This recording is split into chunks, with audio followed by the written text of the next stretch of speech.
I think that brings us right on time to our cover crop panel.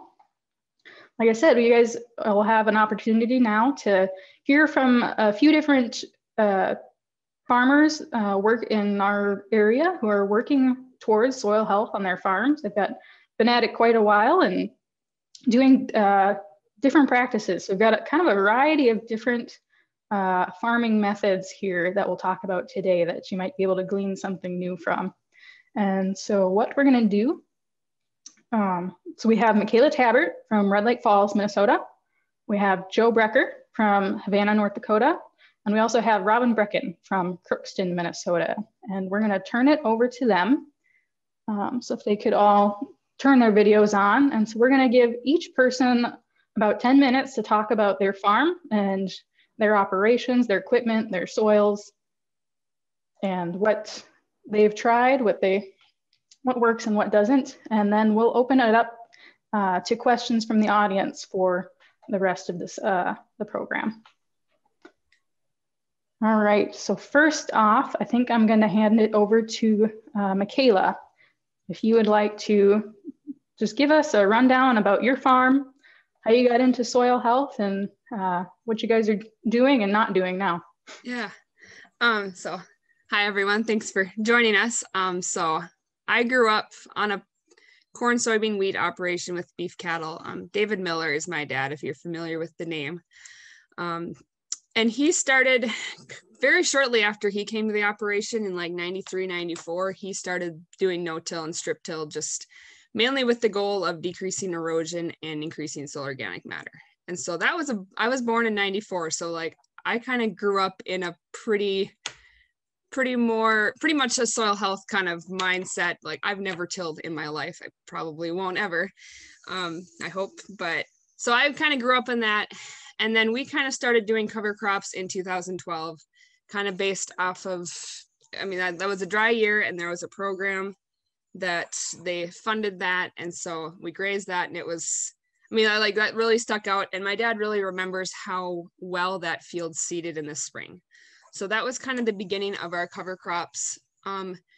We, like I said, we have cattle, so being able to graze is kind of a nice way to recoup that cover crop expenses up front. I understand it's a longer game if you don't have cattle, so that is a consideration.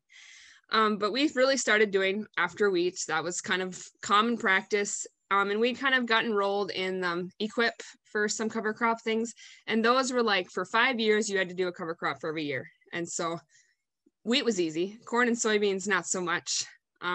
We tried several aerial application things, and by and far we were pretty disappointed. So kind of started with thinking about trying to figure out a way to integrate the seed to the ground. Kind of in that time, we were really learning a lot about the 5 principles of soil health.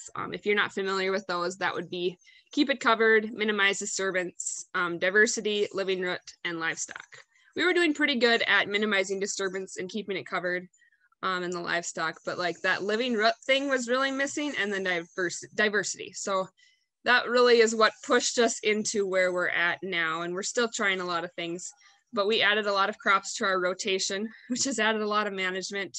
But we're basically trying to integrate cover crops on pretty much every acre every year as possible.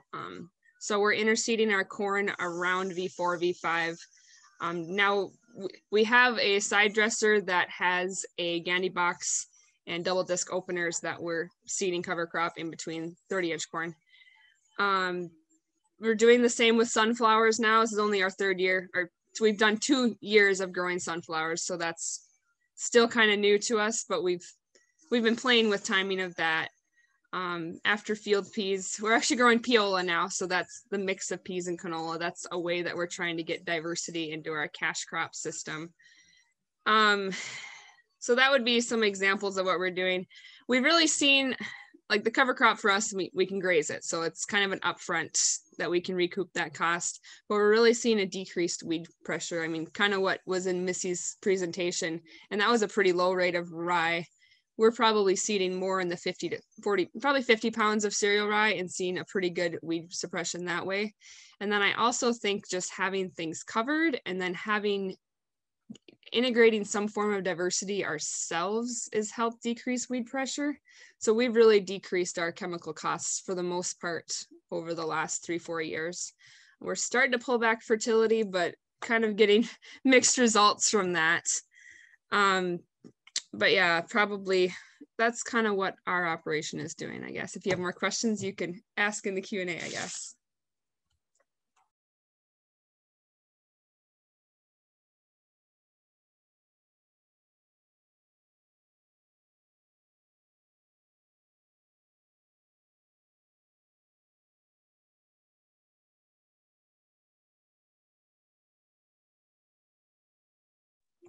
You're muted, Missy, just so you know.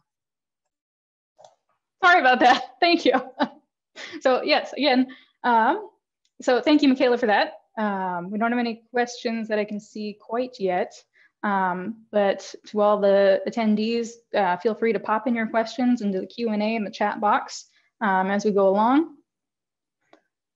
And then otherwise, we will turn it over to Joe Brecker down in Havana, who's been at this for quite a while and has lots of experiences to speak on.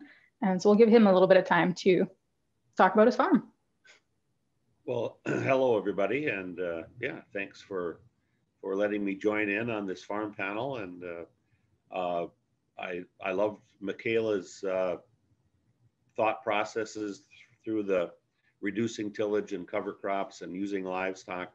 I mean, her thought processes, I can just tell, have been almost exactly parallel to what I've seen along the way here too. So very good. I'll just give you a little rundown. I have no-till farmed for now over 40 years, which is really fun to see how the farm has responded to that. But about 20 years ago, after being wet through the mid-90s, it became clear that I was going to have to do something to manage moisture better than I was doing. I had a 4-year crop rotation, but especially the cereal grain part of the rotation, I was having severe wetness build up in that rotation.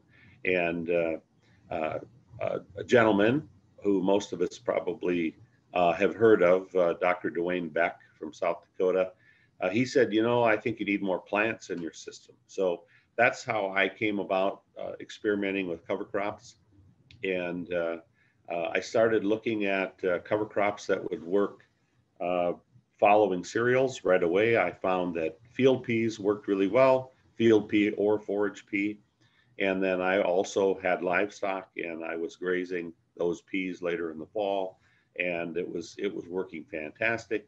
I did notice though that I didn't have enough plant diversity with the peas, because as soon as the peas ran into either a higher water table or some salts or high pH, they disappeared. And then the only thing I would have there would be the volunteer cereals. So I started adding brassicas to that rotation shortly after that. And that really helped, the turnip and radish really helped work into some of those areas where the peas didn't work so well. And then I was part of a research farm here at Foreman, North Dakota called CCSP. And our farm manager was having some difficulty with peas if you didn't graze them and they overwintered, and they would lay down and be kind of viney and difficult to plant into. So he started putting the peas in rows, and then having the radishes in another row that he would follow the corn on. And it worked pretty well. It was fairly successful. So we coined it bio strip till, and I have taken that since to my farm, and now I've used that on my farm for, well, I suppose 12 years or so, 10, 12 years. And I've really had a lot of fun working with that and looking for plants that enhance the following crop you're coming behind. So in my case, corn I'm using faba beans to plant in rows in my cereals, with then still having a general cover crop across the whole field, but having those faba beans, when they die, leave a nice dark residue. And so then that took me then to, that's the cereal portion of it. Then so what else can I do cover crops in? I was already doing winter cereals. So the winter cereal itself was sort of a cover crop, planted in the fall and overwintering. But what could I do in my corn and soybeans? So we tried both about the same time. We tried aerial seeding into corn and soybeans, and with results, but not always great results, and stand issues, insects eating the seed, all that kind of stuff didn't always give you the stand you were hoping for. So I'd always had in mind what if we started planting those cover crops into those crops? And we started doing that with Dave Franson and Abby Wick had some research plots going on my farm. And we took a piece of equipment that was made for the North Dakota Soil Health Team, and we were interplanting and getting some interesting results there too. But we noticed that the competition from the corn, especially, well, I shouldn't say especially, both the competition from the corn and the beans sometimes was just too much for the cover crop. And depending on moisture conditions and whatever, we weren't always getting the results we wanted there either. So now, just this past couple of years, I've been playing with widening the cornrows out, or wide row corn, and with the goal to get the cover crop established and allowing it to grow throughout the season, but then get it just enough sunlight so that it stays healthy and overwinters. And now I'm at this point now. I mean, we're in winter, and I've got cover crops established very nicely in my pair row 60-inch corn this year, and really looking forward to see how my soybean rotation follows my corn. So I'm just excited about planting green into that even stands of cover crop for this following year. So yeah, I think that kind of sums it up for me, Missy. So we'll let somebody else talk about their operation. Okay, yeah, we'll let everybody kind of simmer on those thoughts. I think we've got at least one question that we'll get to after we have Robin speak. And then I've got a question about the corn, if nobody else asks it. So we'll have our but first we'll have our third speaker, so Robin Brecken from Crookston, talk about his farm, and which is going to be a little different than the other two. Well, good morning, everyone. My farm's about 3,000 acres, has been since I graduated from high school back in 1979. So going into 21, this will be my 20th organic year of crop production on the organic side. And the reason I did that is because I felt our farm needed to expand. I didn't really want to expand. And since then have watched most of my neighbors and friends double the size of their farms. So my thought process was probably on track there. And I viewed going organic as having the ability to leave our farm the same size. So, and that has worked, but didn't know anything. I mean, anything. So that was kind of a wild ride, and my wife was questioning because she grew up on a dairy farm. And she goes, well, what if it doesn't work? And I said, then I guess we're supposed to do something else, which was a little unsettling for her. But anyway, through the grace of God, we're still here and we're still learning. And to go way back into the day, the transition period, which takes 3 years to certify your land. So that was kind of painful. And really had no idea what I was getting into. Didn't know a lot about soil biology, certainly didn't know a lot about cover crops. So the first thing that became fairly apparent on our farm was Canadian thistle. And so we've got alfalfa into the rotation, which looking back. We should have went through our transition with alfalfa, but we didn't. So anyway, the repetitive cutting in the alfalfa certainly took care of the thistle population. And then when you take the alfalfa out, it's a nice place to grow a crop like corn or wheat, crops that need a lot of nitrogen. And alfalfa has a deep, deep taproot system. So as those roots decompose over a couple of years, you have this nice effect that gets oxygen into the soil and then allows biology because there's oxygen, but that effect doesn't stay. So we have very high magnesium soils, high bicarbonates, kind of a tough situation to work through on the organic side. So the other two presenters, I don't know if their soils are a little bit lighter and a little bit easier to manage from that side, but oxygen is such an issue here. We kind of have to do some tillage because if it seals over, it just doesn't dry out. So tillage has been and continues to be part of the program. Although we have worked with rye, and it's going to look a little different if Melissa can pull those pictures up, but then the rye slides you've seen to this point. So we plant rye in the fall, and it gets to be rather tall because we don't try to terminate it. So this picture here is probably a 10 mix cover crop, and that was in 2018, which was a pretty good year to grow cover crops. There was no crop grown there on this particular piece.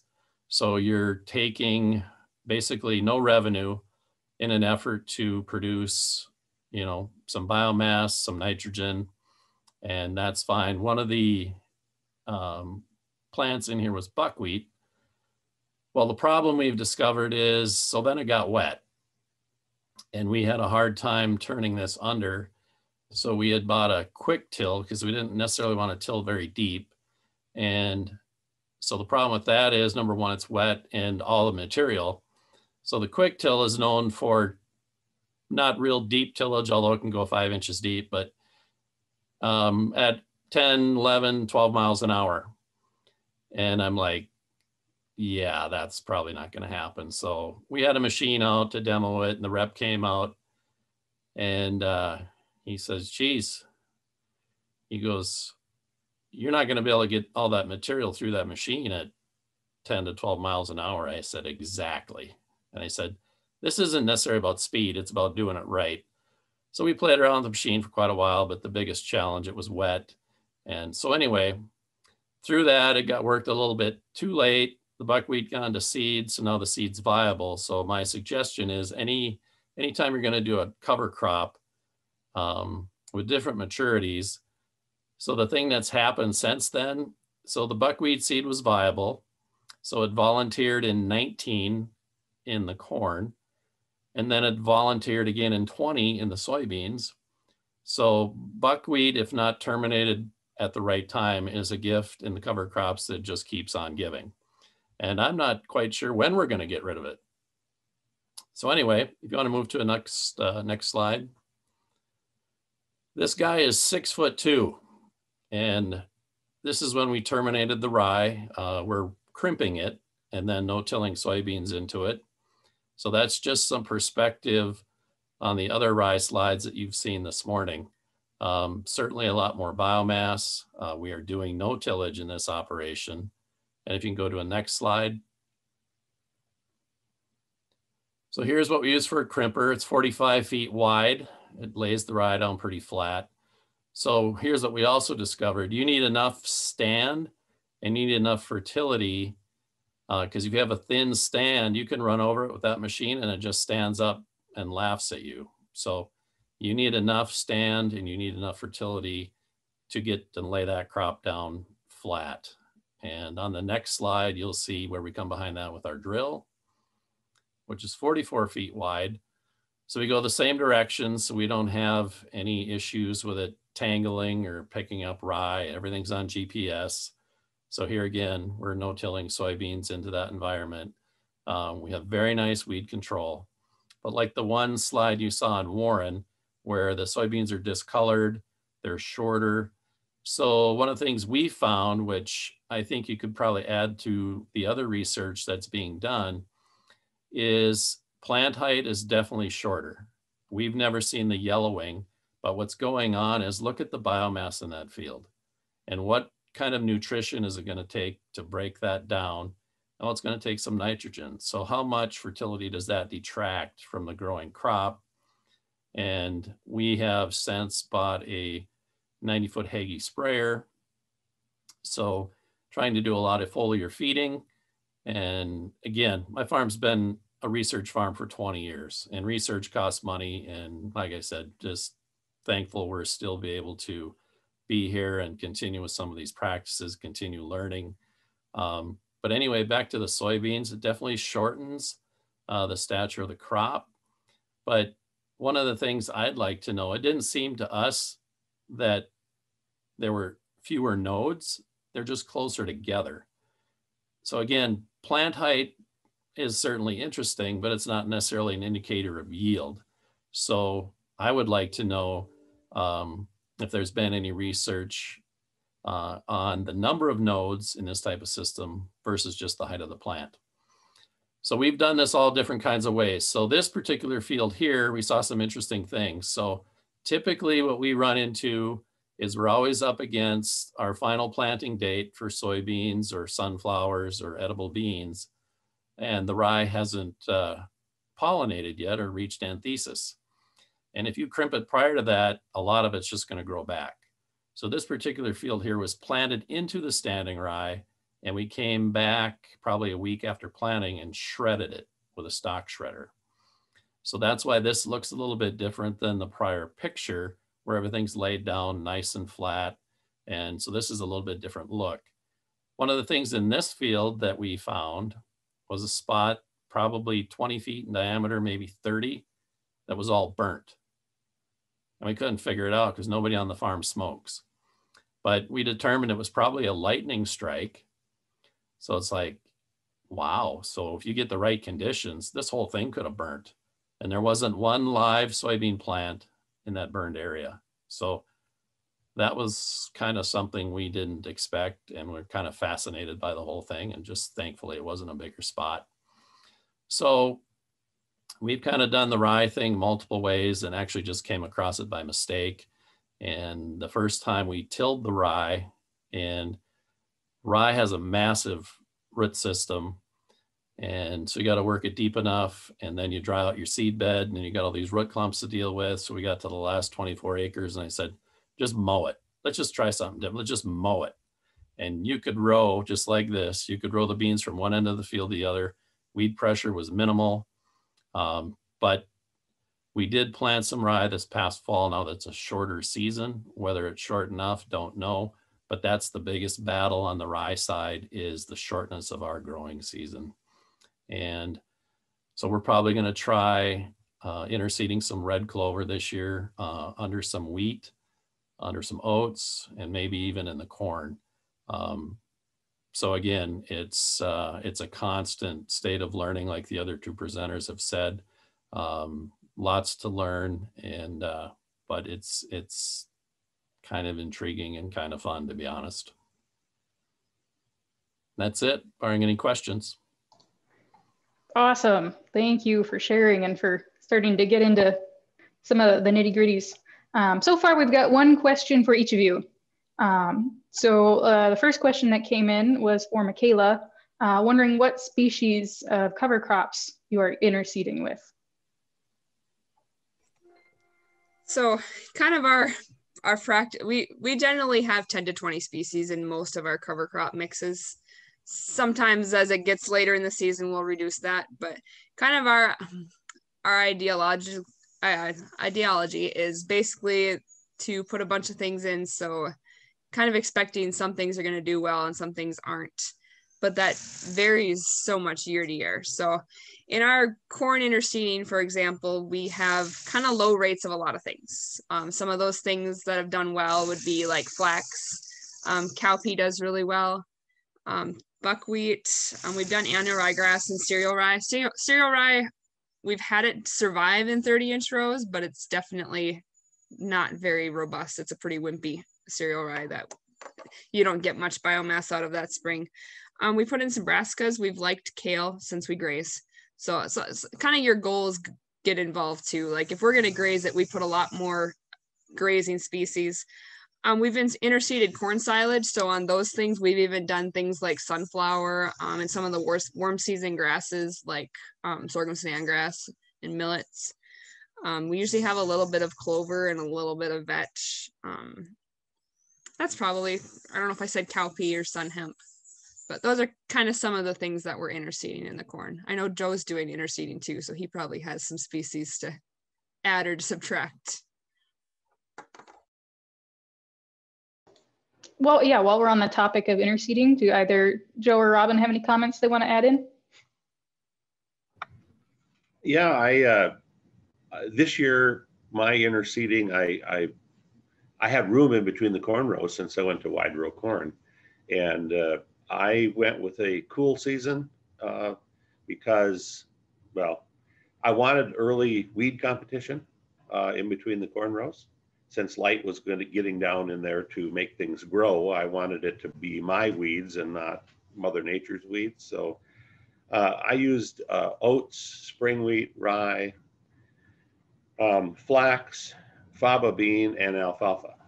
And the two overwintering, the rye and the alfalfa, those are the ones that, you know, I really wanted to get established and have them survive. The other ones were there basically for soil health and for soil cover.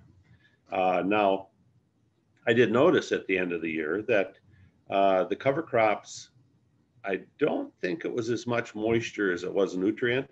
Took some nutrient from the corn, and I had about a 5 to, just depending on the field I was in and the fertility rates I was using, about a 5 to a 9% yield decrease where I had the cover crops. If I didn't have cover crops and I just left some strips, then I didn't have a yield decrease because of the wide rows. But that's not my goal. If my goal was to not have cover crops, I would just leave the corn in a traditional spacing. So this year I'm going to be experimenting with a few different cover crop mixes, as well as a little bit of fertility trials too, just to see if I can bring that up to equal yields. But I love the cover crop growth that I was getting between the corn rows, and I think from a soil health perspective or grazing, that it's got some real potential. So I can probably add to that. So the thing I'm missing is the livestock. I have a lot of interest in the 60-inch cornrows and what that can bring to the table as far as cover crops and soil health. So I'm just kind of watching that. Of course, for me to do that, it's going to take a lot of machinery and infrastructure changes, which if it looks like it has a path to success, let's certainly consider those types of investments. But the livestock is not currently part of our program. And again, I think that kind of changes up your cover crop scenario a little bit.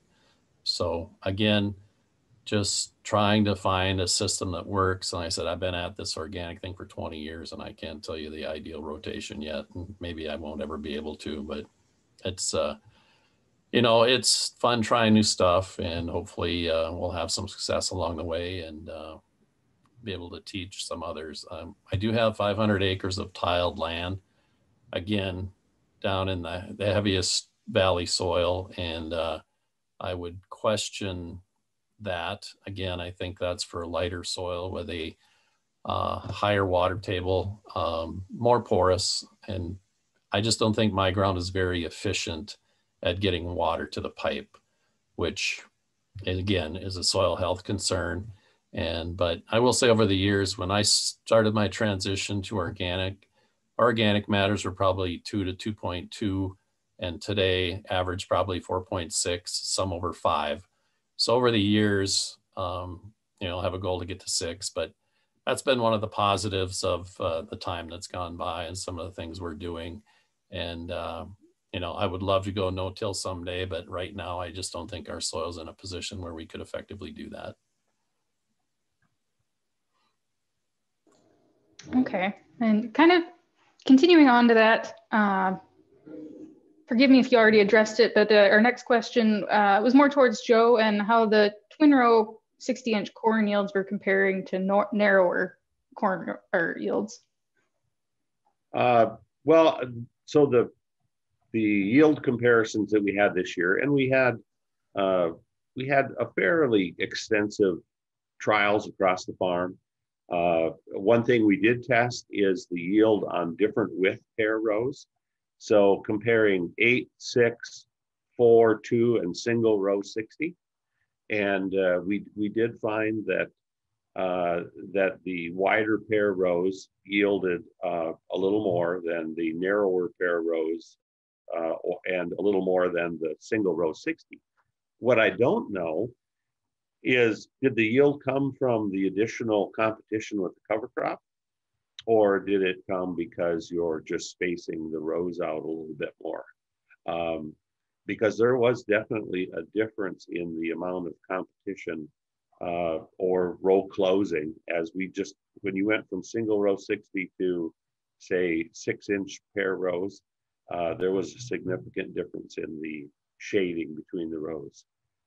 And that's one thing I want to work on some more. I think I'm going to stay with the pair row spacing just because it did show to have about an 8 bushel yield increase over the single row 60. But it would all depend on your goals too. If your goals were more graze orientated and what can I get the cover crop to do between the corn rows, well, then you might want to stay with the wider corn rows and grow that biomass some more. Kind of question, did you feel like you got what you expected yield wise or what you were hoping for with the corn? And then also a question on what was the seeding rate on those 60-inch corn rows? My seeding rates were very similar to what I traditionally plant. So I planted this year at a 32,000, and it was at 32,000 regardless whether it was in pair row or single row 60 for comparison purposes. And it does appear that you still need to maintain a population to achieve good yields. So, for example, if my yield goals are 180 bushel, for example, and this year I, got very close to achieving that across most of the farm. I don't think you can do that on half the plant population, for example. That would be asking that one plant to have an awful large year or multiple years. And it does seem like you need to maintain the population. Gotcha. Thank you. Kind of switching topics over to nitrogen. So a question first for Robin, what is your source of nitrogen for rye ahead of the soybeans? And then I think a general question for everyone, for I suppose Joe and Michaela, strategies for getting nitrogen down using no-till.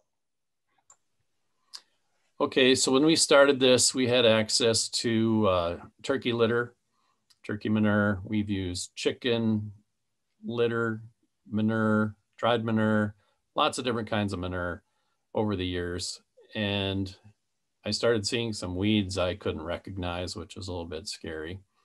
And then we thought, well, maybe we should test this because I believe most of those large livestock operations, whether it's turkeys or chickens, are probably eating sources of GMO corn or soybeans. And in organic, GMO just doesn't seem to be allowed anywhere. So that's fine. But anyway, we started testing the manure and the manure tested positive for GMO. So I thought, well, that's probably a bad deal.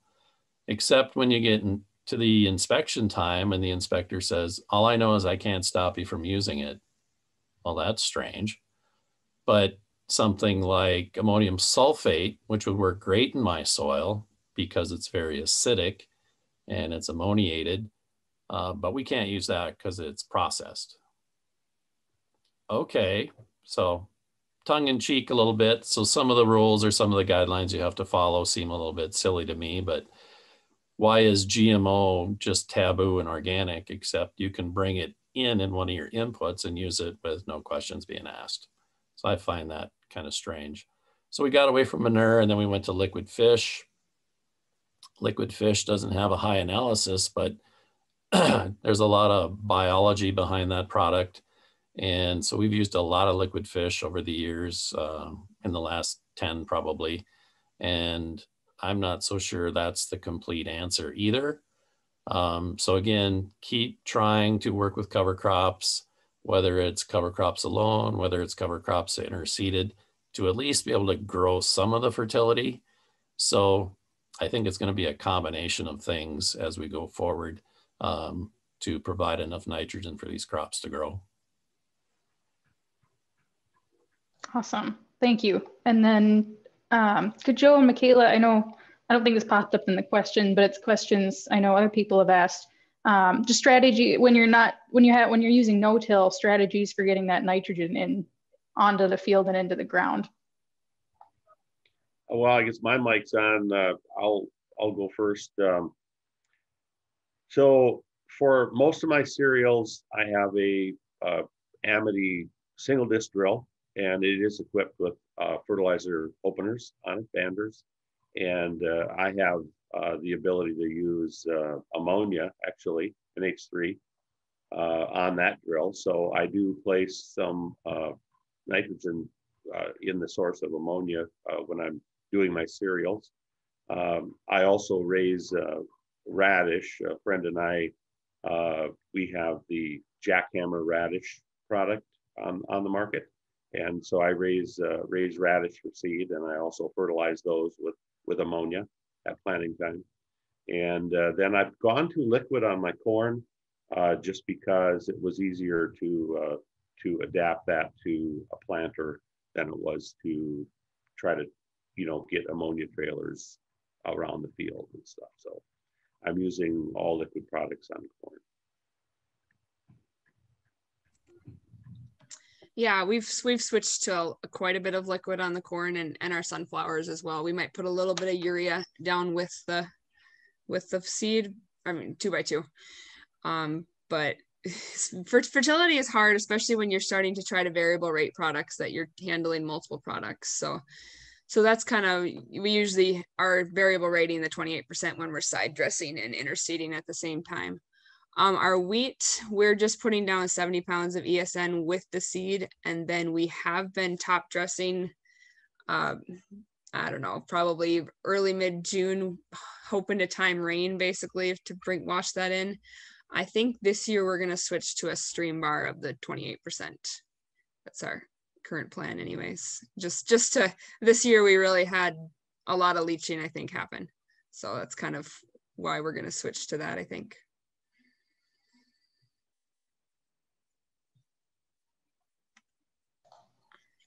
Gotcha.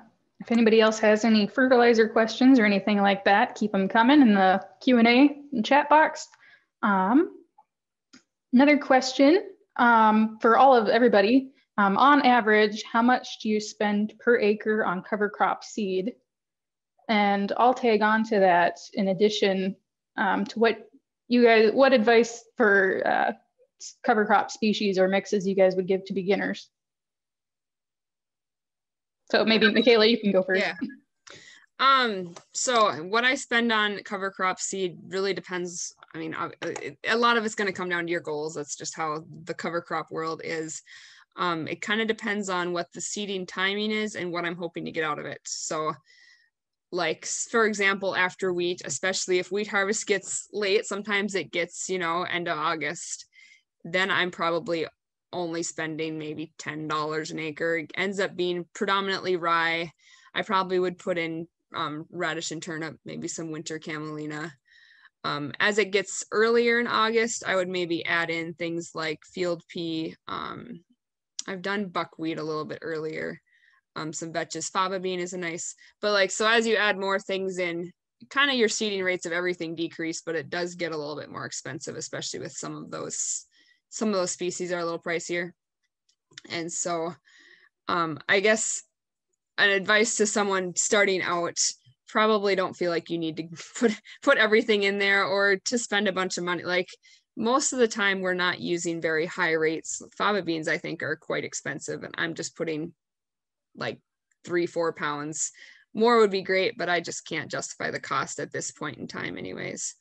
But for cover crops that I am hoping to get more grazing or more growth, maybe, for example, if we take some rye to seed and harvest that ends up being more like mid-end of July when you're actually seeding that. So then I would actually probably spend more like $20-$25 an acre on that, because I would expect to get that in grazing back.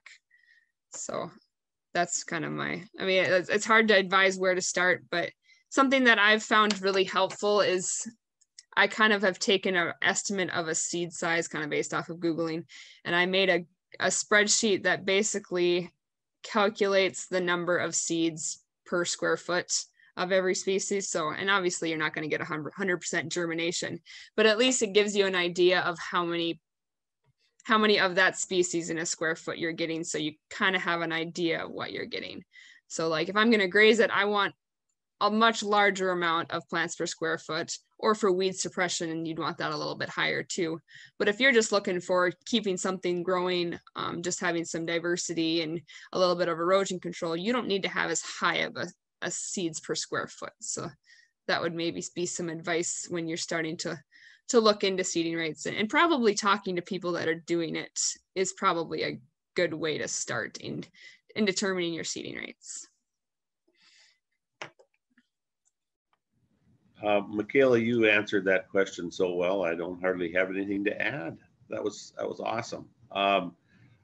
There is a part of buying cover crop seed that I have seen over the years that if you're, you need to be a savvy purchaser just with your cover crop seed, just like you are with, other seed sources you do. So I've been able to keep most of my cover crop mixes, even some of my, even if, let's just say where I'm bio strip tilling corn with using 40 pounds of fava bean.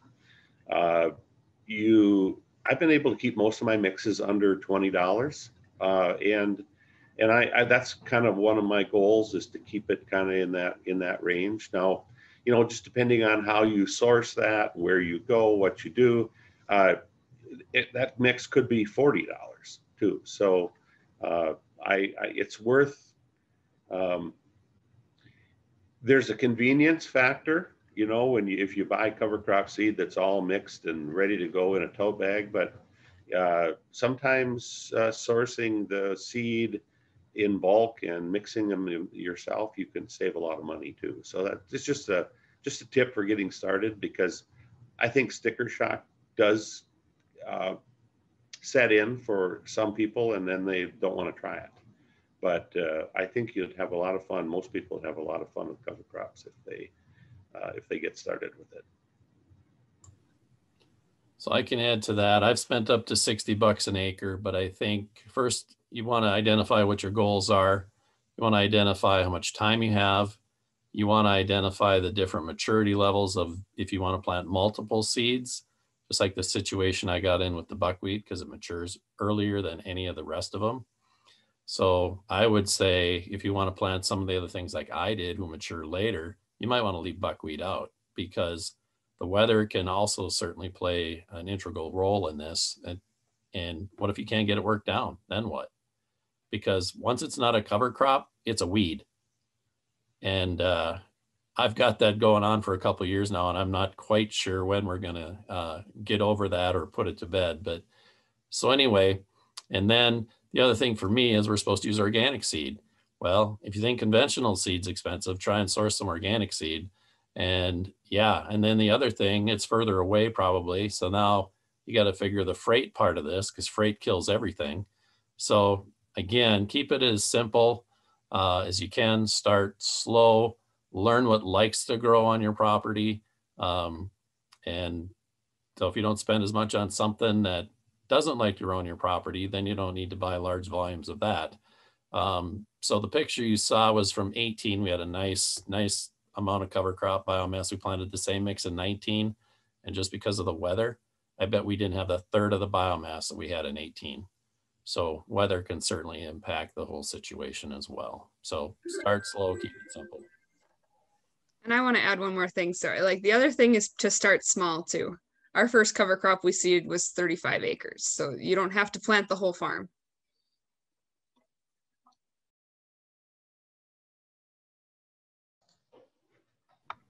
Go ahead.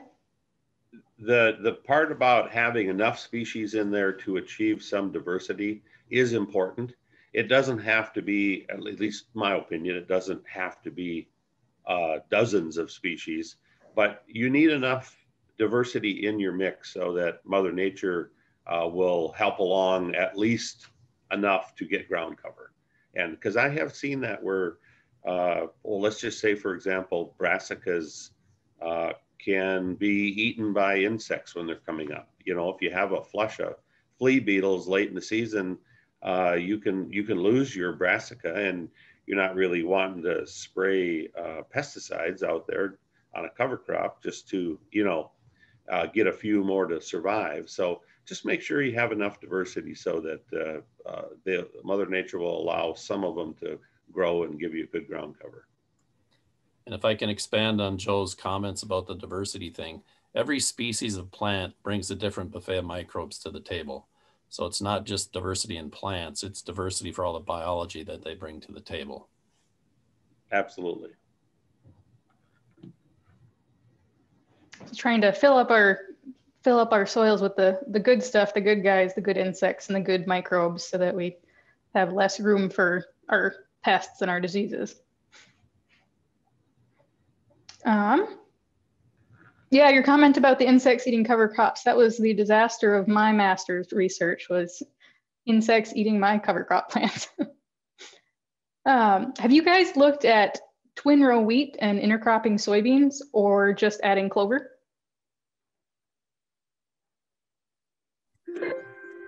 Yes, and yes, I think.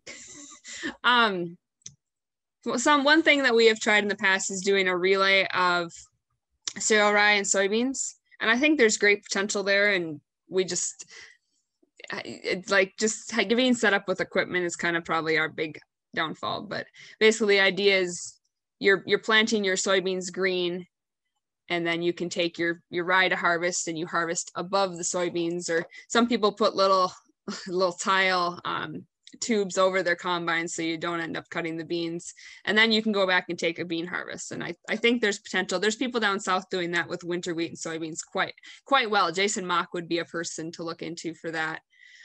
We've tried putting clovers, just seeding some clovers at the same time as wheat, and you end up losing some weed control options. And maybe we just used the wrong clovers, but it really didn't establish very well. I don't know. It wasn't impressive for us. We've tried it a couple ways. We tried it this year even in twin row wheat, and we actually had some cereal rye in the other two, because we've got an 1890 drill, and so they did 2 rows of wheat and then 2 rows of kind of a mix of clovers, a little bit of cereal rye. I think we used some plantain and some I can't think of the other broadleaf I'm thinking of. But kind of, we were trying to have a cover crop established with wheat, and that was kind of like, it was an interesting thing, but we really took a yield hit, I guess, on the wheat ultimately.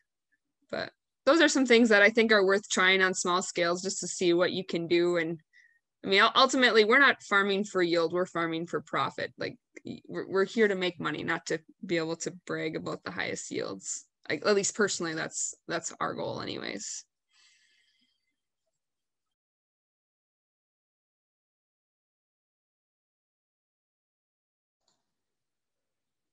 I don't know if anybody else has any other questions or comments for that. Otherwise, I wonder a question about trafficability.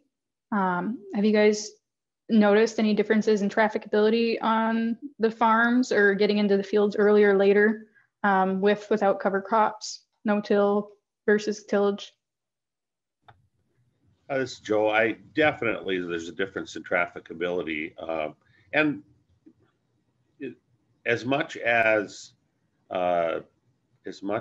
the, like Robin has the organic system that I'm sure he sees the trafficability of reducing tillage when he does, when he's able to.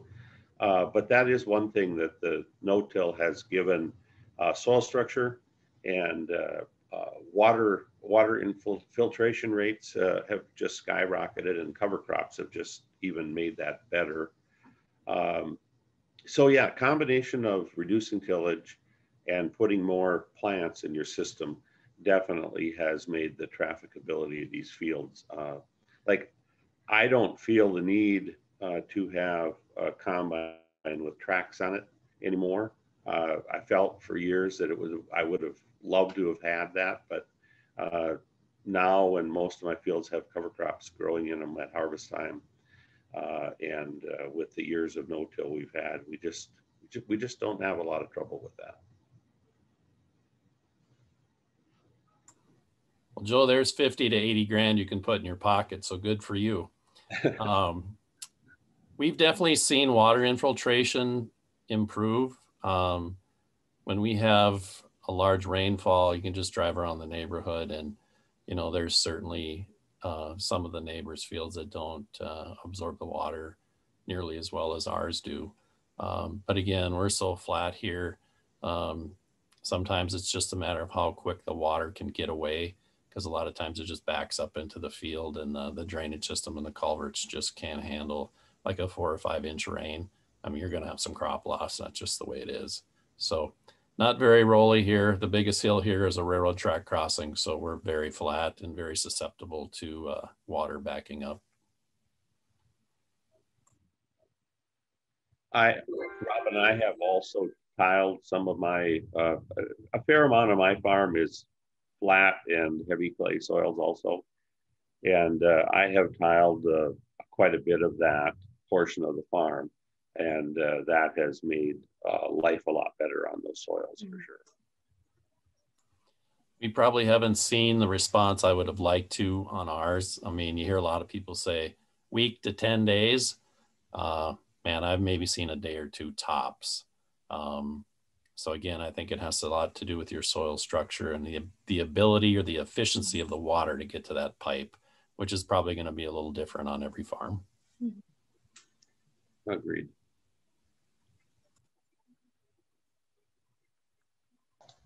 All right, maybe we'll just have just a couple more questions before we wrap it up here. A question wondering if anybody uses or has tried humic acids. And then a question for Michaela, wondering what your goal of plants per square foot of cover crop is. I know we've been dabbling with trying something with humic acids, or my dad just built a bioreactor. I don't know what his goal, how he's going to do it exactly. He's looking for things to feed his biology, but I think there is some interesting stuff out there in that, and it's a whole can of worms, I guess, when you start looking at some of these microbial things. So not yet, but soon probably. So my goal of plants per square foot, like I said, it really depends on your goal. Like if I'm looking for something to graze, it might be more in the 50 to 70 range maybe. And like, it depends on your species too, right? Like your grasses, like your cereals grasses, you would want a lot more of that than say like a sunflower or something like that ends up taking a lot more space. But like I'm trying to have a pretty diverse mix, usually in the 15 to 20 species of somewhere in that 60 to 70, if it's going to be something grazing that's seeded early enough to get a good enough growth. If I'm just trying to get something growing, even down to maybe 20, 25 is maybe where I would shoot for. So it's kind of, I mean, it kind of depends, but usually somewhere in between there probably. Kind of depends on your species too. Sorry, that's super vague. There's a simple formula, and I think most people have probably heard it, but it doesn't hurt to revisit it, where you take your number of species, you take the full seeding rate of every species, and then divide it by the number of species you have in your mix. And I always manipulate that and play with that a little bit, but it's a good place to start just to give you an idea of how much seed you're going to have to access, and the poundage, and then you get with that, then you get a full seeding rate. It just happens to be a full seeding rate with percentages of different seeds. I have played around with humic acid. Lots of different opinions, lots of different products. You know, the rates get to be kind of a battle because the recommended rates sometimes they're only 10 to 50 pounds. Well, how do you spread that? So then you impregnate it on some gypsum or something, some other pelletized product, soft rock phosphate or whatever. But haven't seen anything to date that would make me raise an eyebrow and say there's something to this. So we play around with them a little bit, but haven't seen anything to date that would make me tell people to go out and get on that trail, because just haven't seen it yet at this point. And I believe it's kind of a slow reacting product. So it may be a year, maybe two, where all of a sudden you see something and go back in your records and say, hey, that's where we spread humic acid. But to this point, just haven't seen it.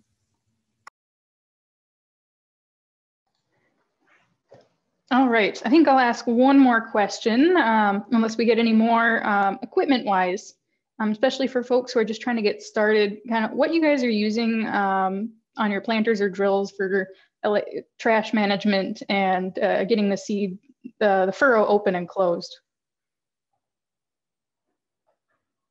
Maybe Robin, you can start since you're up. Okay. Our planter, we have trash whippers. We have a cutting disc on the front, so we can cut through residue as well as brush it out of the way with some row cleaners. We pull a 1,000-gallon tank behind our drill to put starter on. That wasn't in the picture, but that's been an addition over the last couple of years. So we're putting on probably 15 to 16 gallons of starter, which we're probably still playing around with a lot. A lot of it's biology, a little bit of sugar, some calcium, some soft rock phosphate.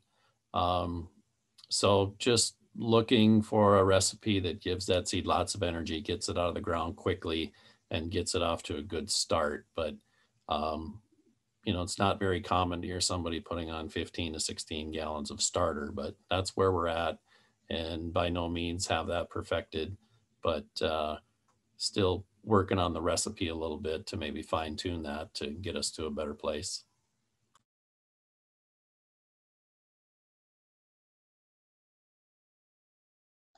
Oh, Michaela, do you want to maybe go next?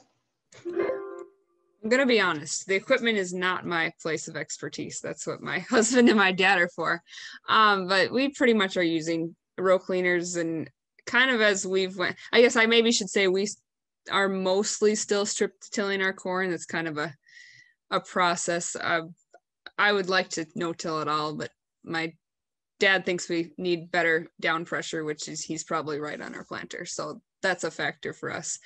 So we're actually looking at buying a different planter. But as far as row cleaner go, like the further we get into this, the more we're not really wanting to spread the residue too terrible much. Like we're wanting to be able to keep the seed covered, and if we're wanting weed control. So I don't know. That's my 2 cents, I guess.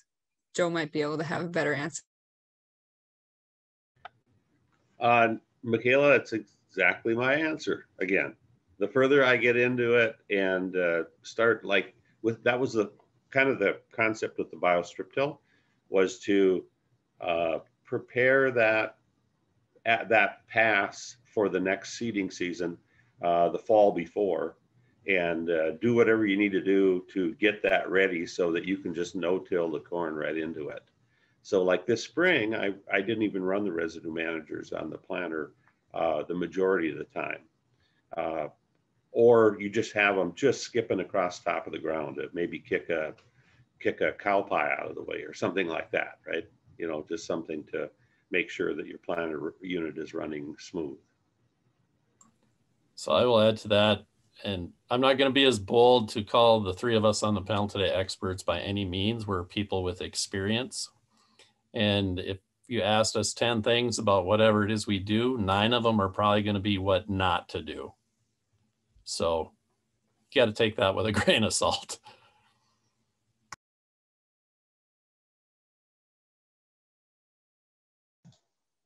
All right, I think that wraps it up for questions. Do you guys have any last comments you'd like to give to somebody who's maybe interested or trying out cover crops for the first time?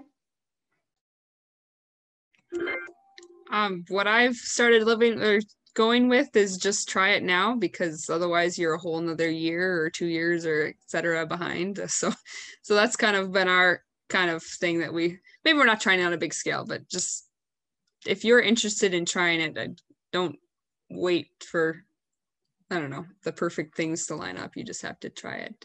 And maybe I'll just comment someone had commented in the Q&A about having predation from crickets and grasshoppers. I don't know if that's in wheat, or we've experienced that, I think, in our wheat, especially since we started using a stripper header a couple of years ago, just in patches, but I don't know.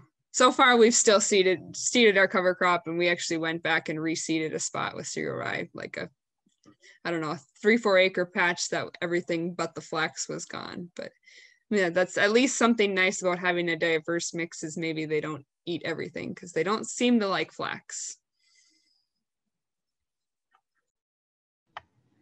I love flax, Michaela. That is one thing I found about flax too. It's easy to establish. Doesn't seem to be the favorite menu for most insects, and it grows super late too. It does. It does. Very cold tolerant. It doesn't have to get to full maturity before it has a nice stiff stem on it. So, like even right now, where I have flax in my cover crop mixes, it's holding corn leaves from blowing. It's if we do get a little bit of snow this winter, we haven't had very much, but wherever we have, it does a nice even snow catch. So yeah, there's some of those species are just kind of no-brainer in cover crops, and flax is one of them. Yeah, just start. I think the key to Michaela is just start, but keep it simple, and just figure out, what likes to grow, because you can spend a lot of money figuring out what doesn't like to grow, and start small. And like I said, I've been in this organic thing for 20 years. It might take me another 20 to figure it out, or maybe I'll never figure it out. But every growing season you let go by, you're just that much more delayed in learning and what might work on your farm. So just get started.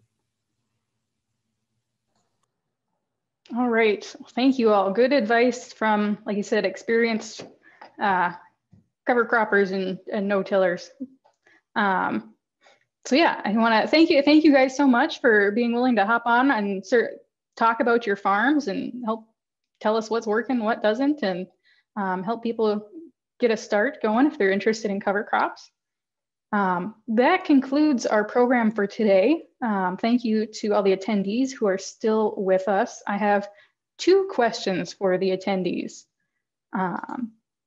So the first question, we're going to pull up a poll based on to ask you guys about program timing. So usually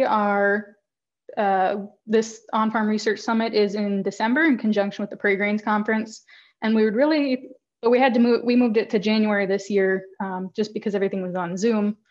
So we'd really like to know which date or what time you guys would prefer to have this On-Farm Research Summit. Would you like to keep it with the Prairie Grains Conference the day beforehand, or would you prefer an entirely separate meeting in January? The second thing I would like to ask you guys is just if everybody in the chat could comment on 1 or 2 areas of your operation that you would like to see more research on. Maybe 1 or 2 of the most important things affecting wheat production on your farm. And I know a lot of people say, wheat profitability, but maybe, what are 1 or 2 things that are most affecting your wheat profitability right now? We like to ask everybody what they most need to know, so that we have to get some ideas on where to keep directing our on-farm research. So some of the trials, we're going to be ending soon, and so we'll be starting up some new trials. So just really like to see what you guys, the producers, need to know the most right now. So you just enter that into the chat. we'll be able to save that and see that. But other than that, thank you all. Again, thank you to our trial cooperators, to our on-farm, or we couldn't do this without them. Our on-farm research advisory committee, made up of farmers and consultants and university, to kind of direct the protocols, which projects we do and how we do them. Koch Ag Services, CHS Ag Services, BASF, they've all donated chemical to help us with our research. West Central Ag Services and Magnuson Research Farm have donated use of their weigh wagons. We worked with many consultants from Central whose time and efforts and help have been invaluable. So I really appreciate them, and all the co-ops that have helped us spread our fertilizer trials and make prescription maps. And yeah, Gary Purath for borrowing us his weigh wagon too, and Next Instruments for working with the protein analyzers. So again, we thank you.